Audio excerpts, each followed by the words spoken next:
Bonjour à tous, bienvenue au Game Fair. Nous sommes sur le stand d'Humbert Beretta qui distribue les carabines Sako. Julien, bonjour. Julien était sur terrain pour chasson.com. Il a eu l'occasion, en allant à un séjour en Finlande, de pouvoir tester cette nouveauté, la Sako 90 Aventure.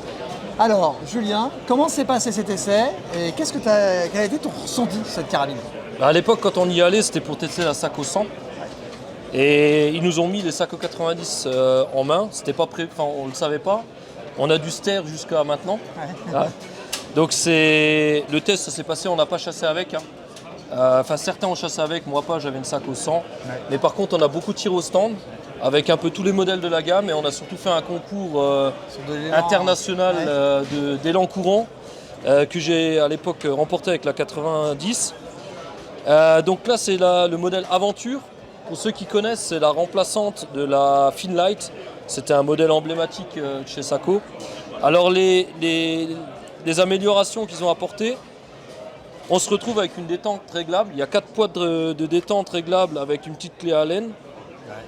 La queue de détente, on peut l'avancer ou la reculer pour l'ajuster à sa couche, suivant si on a une veste de plus ou un truc comme ça. Busque réglable. La grande nouveauté chez Sako, ils avaient des montages propres. Là maintenant, on est passé sur un rail Picatinny qui est directement fraisé dans le boîtier. Ça, c'est un modèle qui est ultra léger. Hein. On a un canon court, flûté, serracoté avec un filetage en bout de canon. Les chargeurs tombantes chez Sako, tout en acier avec une grande capacité. Il y a 5 coups, il me semble.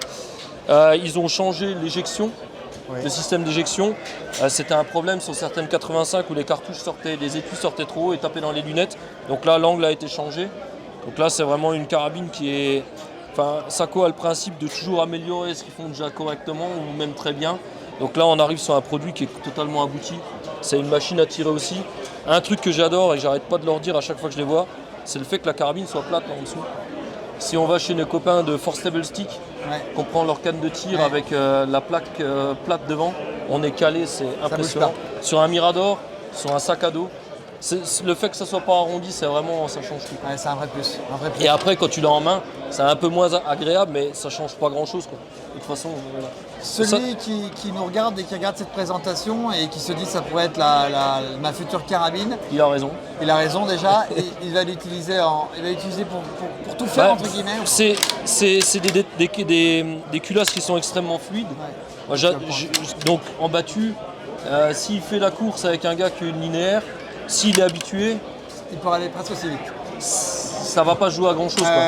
Il va pas tirer 3 sangliers de moins que le voisin. Ouais. Ça, c'est sûr et certain. Après, pareil, c'est une canonnerie Sako.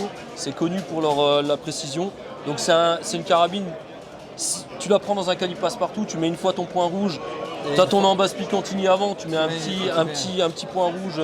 Même point ou ce que tu veux. Et après, tu démontes, tu passes tu as une carabine, tu fais tout, tu mets ton modérateur, t'enlèves.